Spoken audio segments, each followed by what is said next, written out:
Hello and welcome to episode 2 of Raiders Report, and I'm joined with a very, very special guest, an absolute monster in the CCHL. Listen to these numbers: 159 points in 285 games in the CCHL, where you spent time with OJS and your Nepean Raiders, and of course was part of the 2011-12 CCHL champs. He then went on to Robert Morris University, great school by the way, and played 4 seasons there. And you can say that you've played 4 years at a D1 school and got to play some puck, then you're an absolute beauty, of course. Welcome to the show, Mr. Brandon Watt. How are you? Good. Thanks for having me. Yeah, of course. So now that the world is slowly kind of getting back to normal, obviously COVID took a hit on pretty much everyone. But are you happy that hockey's slowly starting to get back on TV?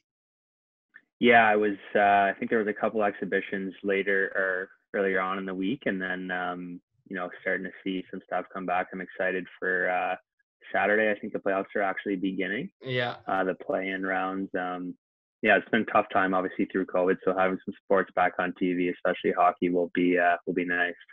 Yeah, of course. All the sports starting to get going now. Obviously, baseball's got a bit of a tough issue on their hand with the Miami Marlins and everything, but it's been nice to watch some live sports for sure. But what kept you busy during the quarantine?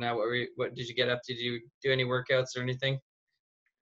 Yeah, I mean, I've been working from home. A lot of people did end up, being laid off or whatever happened throughout COVID. I was fortunate enough to keep my job and be able to work from home. So throughout the week, I was busy with that, and then I tried to stay active, at home, biking or running. And then otherwise that, I've been golfing a ton, trying to work on my game. It's not pretty, but it's coming along. Hey, me too. I got a tea time after the interview here, so I'm real excited for that. It's been funny actually. I have not even come close to. Before, the amount of golfing I've done this year has been really fun. I got to work on the slice though. But how about now as we're starting to get back to normal? Are you still same kind of routine? Yeah, I actually was back in the gym for the first time this morning. I'm pretty happy to see that stuff opening up because working out at home was getting pretty brutal. And then, just like other stuff like restaurants and whatnot, being able to see your friends again, having that luxury back has been pretty nice. And any plans for the rest of the summer? Not really. Like I was, hoping to get a couple things done this summer, go out and visit some friends or whatever it may be, but just through COVID and not knowing what's going to happen with openings and whatnot, I don't have too much plans. Well, let's go back to your days with the Nepean Raiders. You broke in with the Raiders in 2010 and 11, played 55 games with 15 points. What was your rookie season like in junior hockey? It was great. It was tough, but it was fun. I was a young kid. I hadn't quite filled out yet. I learned, I wouldn't say the hard way, but back then, the league was very physical and there's a lot of, I think Pembroke that year was an absolute wheelhouse of a team. So kind of learning the ropes that way was nice. We had a little bit of an older team, so from that sense, it was nice to learn from those guys. But it was just nice to get the opportunity to play as a 16-year-old and kind of see how things are run, kind of get my feet wet and whatnot. Now, the next season, 2011, 2012, you guys obviously had a terrific team. If you check out elite prospects, you check out that roster, there's some terrific hockey players on that. Obviously, Mackenzie Weger, Ben Hutton, Dalen Hedges, who's one of the more underrated players, I think, to ever play in the CCHL. And that guy was an absolute beauty. What can you say about Dalen Hedges on the ice? Yeah, he was, I've played a lot of hockey, and to this day, I can say he's arguably probably the most skilled and most natural goal scorer I've ever played with. It's funny, he's pretty small guy, but the way he moved around the ice, he didn't get pushed off pucks too well or too easily. If you give him the puck in the slot or anywhere in any dangerous area, he's probably going to score. Aside from that team that year, he had a boatload of guys who could set him up. That was an insane team, one that I'll never forget, that's for sure. Now, you guys had a long run through the playoffs, and obviously was a tough battle. What was that playoff experience like for you in your second season? It was great. I mean, we were so dominant throughout the year that I think we knew we had a really good chance of winning and kind of going on a long run.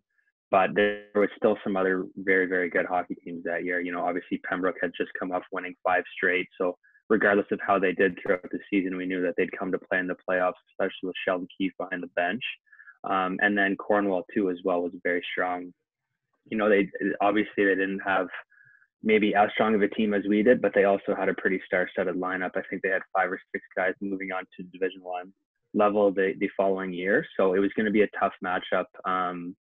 But we were ready for it, obviously, and you know, I think we learned a lot throughout early on in the playoffs, just playing. You know, the first round with how good we were getting a little bit of pushback, and we knew that it wasn't going to be a cakewalk because obviously everyone's playing desperate hockey. But yeah, that was a run of a lifetime for sure.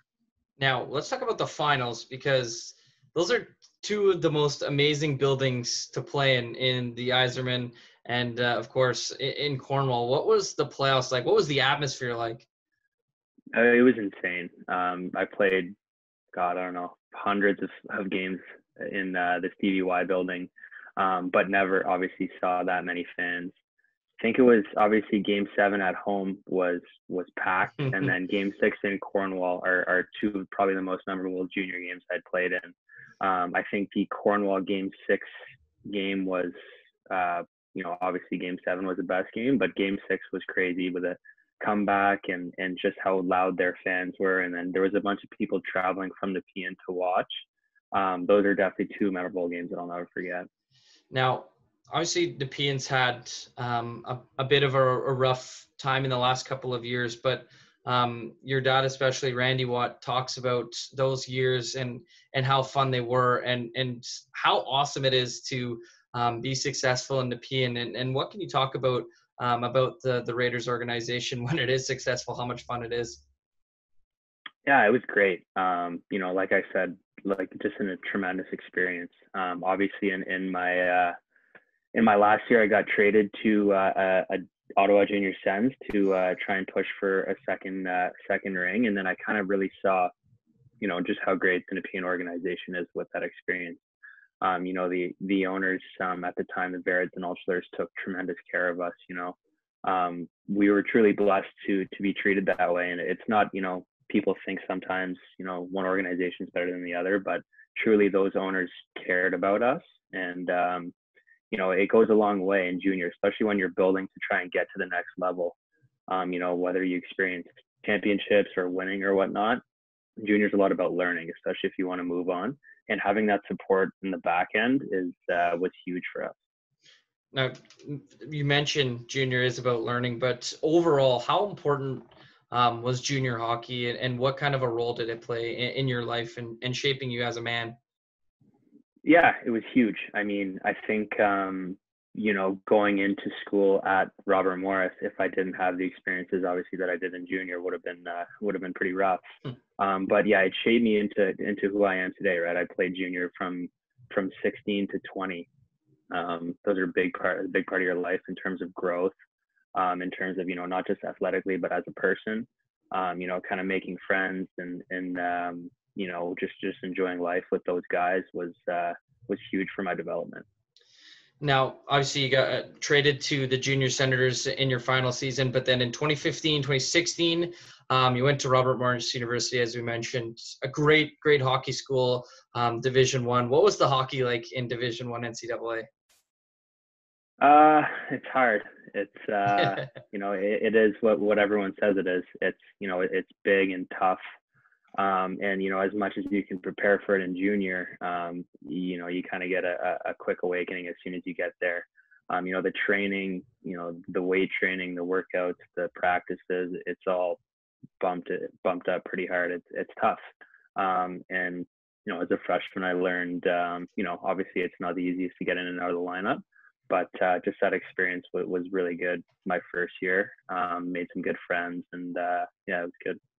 Now, let's talk about the recruitment process because I know NCAA is crazy with their recruiting, but what was your recruitment process like? It was pretty seamless actually. I was talking to RMU for a little bit, and then I was talking to another school in the same conference, Canisius and Buffalo, and I did a visit to both the schools in the same week. And then just the recruitment process was pretty nice. You know, you're kind of going through the process with the coaches. You see the facilities. I was lucky enough to know a couple of players on RMU who were already at the school who had played junior in the CCHL. So I was able to, you know, stay with them and kind of experience their day to day on my visit. So that was nice. So then it was just like a super easy decision. Now, as you developed, and obviously, as you mentioned, it's tough to play D1 hockey. How do you think it helped you as a player playing at such a high level? It was great. Like, you know, in junior, it was, you know, by the end of my career, I was, you know, playing power play, playing, you know, first, second line, whatever it was, you know, and just feeling super comfortable. You know, whether I was making mistakes or trying something stupid, I kind of always knew that I'd get back out there. But then when I went to school, you kind of learn the hard way, right? If you know, even if you make mistakes in practice, you're not going to play. And then my first and second year was a lot of like trials and trying to figure out kind of how you can get yourself in the lineup, and what you can do on and off the ice to stick in the lineup. And then obviously my third and fourth year, you know, without the injuries, I was playing more and kind of found my role in the team and whatnot. So that's kind of how it worked out. Now, obviously, D1 hockey is terrific hockey. We see some extremely talented NHL players come from the NCAA and Division One. Is there anyone that comes to mind for you that you played with or against that was just a terrific hockey player? Yeah, my freshman year we played in Michigan, and we played against Werenski, TJ Comfer, JT Comfer, sorry, and that crew, and that was pretty cool to see. I mean, we were very good in our conference, but going to a school like Michigan and playing at Yost, it was kind of, you know, obviously as a freshman too, I was kind of like, whoa, this is serious. Like, you know, Kyle Connors, you know, I'm in warm up and I'm looking on the other side and Kyle Connors skating around. Like, this guy's going to be in the NHL in 6 months. So, you know, otherwise that, like, we played some pretty cool schools in Ohio State and Penn State, but I'd have to say that playing at Michigan was probably the coolest. Now, obviously, there's some debates about the NCAA and the OHL, the CHL in general, and playing junior hockey there. What do you think are some of the advantages that you gained playing in NCAA, and what are some misconceptions about Division One? Yeah, I mean, I think the biggest thing for me was just the ability to develop in junior. You know, when you're playing at that level, you know, you've been playing hockey your whole life and you're kind of chasing the dream. There's really no rush. And, you know, I think something that I saw a lot growing up was some guys, you know, make the jump to the OHL or the Q or whatever it was kind of early. And then, you know, kind of ruin their eligibility. You know, that being said, if that's the right route for someone, I'll never take that away from them. But I also think just the ability to play junior and, you know, you don't necessarily have to age out, but just the ability to, you know, continue to develop as a player and as a person, and then having the ability to, you know, whether you get a full ride or some sort of schooling package to be able to experience school down in the States and experience college hockey down there is an amazing experience and can open so many doors for you. So there's definitely pros and cons to both sides, but yeah, like I said, it's just, you know, playing hockey down at college in the States is an amazing experience. Now, obviously, the NCAA is very well recognized and recognized for its fans. How are the atmospheres of those games? Pretty cool. I played in, I'd say probably the coolest game that I played in was we were playing Penn State at PPG Arena where Pittsburgh plays down in Pittsburgh. Yeah. And we were playing in the finals of like a little Christmas tournament that we were playing in. And I can't remember the number. I think we had 10,000+ fans for sure. And just, you know, that environment, you know, we were the home team because we were in Pittsburgh, but Penn State still had more fans than we did somehow. I'm not sure how. But yeah, we played in some pretty cool environments. Like I said, that Michigan game was on Halloween at Yost Arena. So that was, the student section was pretty cool. the student section at Penn State is remarkable, like something you'll never forget. I think that's probably the best part of the fans though, is the student sections, you know, the chants, you know, the boos, the signs, and all that stuff. Yeah, it definitely kind of rounds out your whole college experience for sure, is having those students. And I'm sure it's cool for the student fans as well to be able to come out and support your team. Obviously, you see it even with schools in Canada, like the Panda game and between Carleton and Yeah. Ottawa is absolutely crazy. And I'm sure the atmospheres are like that. But was there any tough times in NCAA, and how did that make you better as a person? Do you mean like from a hockey standpoint for me? I mean, I'm just anything that you were able to learn from that you maybe wouldn't have been able to learn from if you didn't go there. Yeah, for sure. Obviously school was pretty difficult. You know, trying to balance, you know, we're flying out on Tuesday, and then we're gone Tuesday till Sunday out, you know, in Boston or something. And then you have exams or you have a test coming up or you have homework. You know, trying to balance that stuff definitely taught me a lot. And then from a hockey standpoint, you know, just getting over injuries and that kind of stuff, you know, whether, you know, it wouldn't really happen, obviously, if I wasn't playing hockey. And it definitely made me stronger as a person to try and, you know, persevere through that, stay with the team and, you know, try and keep healthy that way. Well, I'll only keep you for a couple more questions, but for you personally, what are kind of the next steps for you? So I graduated in last year. So I've been home back in Ottawa for a year now, and I'm working now at an IT consulting firm. I'm loving what I'm doing, and you know, I thought it would be a tough transition from you know, just playing hockey my whole life into working, but I definitely got lucky with where I ended up, and that's kind of what's the road ahead for me. Just, you know, continuing the transition and you know, trying to stay active. It's tough. It's tough when you hang the skates up to remember that you have to work out and stuff because you have nothing really to train for anymore. But yeah, that's about it. Now, last question for you. One of your good friends and current NHLer, Mackenzie Weger, is going to be playing in the play-ins. How exciting is that for you to see him playing in the NHL? It's great, man. Like, you know, kind of growing up with Weegs and watching him, you know, when we were younger, he wasn't always, you know, I think he got cut from a couple of the AAA teams that we played on, but we always knew that Weegs was the real deal. You know, he was always super skilled and motivated, and just, you know, it's amazing to see where he is today. And I could be prouder of him, but I'm not surprised. He's an NHL player. You know, he continues to get better every year, which I don't think you find too often in the NHL, especially at our age, is a player that continues to, you know, level up their game and get smarter and quicker, faster, stronger, all that stuff. So it's great to see him like that, and, you know, I could be happier for him.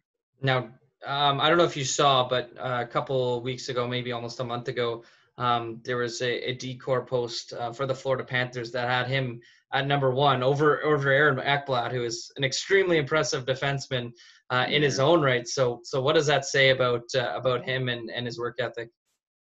Yeah, it's great. I mean, I think him and Ekblad are pretty good buddies, and they're also deep partners. And obviously, Aaron Ekblad's an amazing hockey player. So, you know, it's great to see that. And you know what, I think it's a lot of Weegs' hard work, and, you know, he's gone through some battles with injuries and whatnot too. So to see him kind of come out on this end and continue to accelerate and get better as a hockey player is great. All right. Well, thank you very much for taking the time with us, Brandon, and wish you all the best of lucks in your work and life. Yeah, I appreciate it. Thanks for having me. Yeah. All right. Take care.